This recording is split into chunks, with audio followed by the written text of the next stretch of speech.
Hi, I'm Maribeth Capuno. I am an adult nurse practitioner in Richmond, Virginia. I work in the hepatology department at the Richmond Veterans Affairs Medical Center.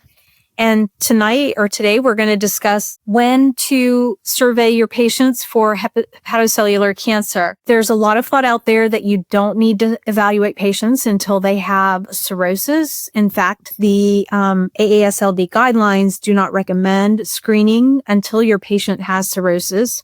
However, especially in patients with metabolic dysfunction-associated steatotic liver disease, there have been some incidences of patients with pre-cirrhotic disease that have developed hepatocellular cancer. So in my facility, we tend to start monitoring for hepatocellular cancer when they are known to be or suspected to be at least stage 3 fibrosis.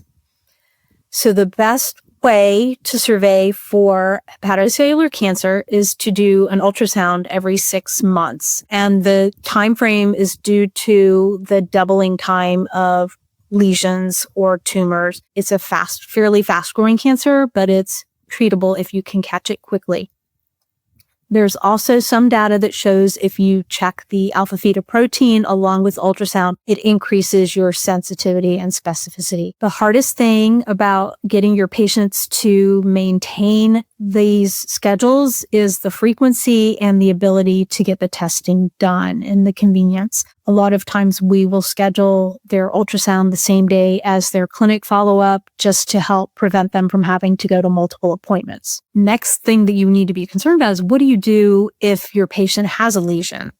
So there's multiple ways to follow up. If the lesion's small, less than 1 centimeter, you could repeat the ultrasound in 3 to 6 months, but you're going to follow them in 6 months anyway. We tend to do additional imaging. So you could do CT or you could do an MRI. We use what they call liver protocol. So they do pre and post contrast to see any differences. They can look at the lesions a little more closely. And there's uptake, which the radiologist can describe. Once the lesions hit a certain size, they can use something called LI-RADS, which is specific for determining how significant the lesion is. At my facility, we're very fortunate. We have a tumor board every Wednesday where we discuss abnormal imaging. We have multiple modalities involved. We have surgical oncology. We have the transplant team. We have hematology, just general oncology, radiology. And it's nice to have the whole team look at those images.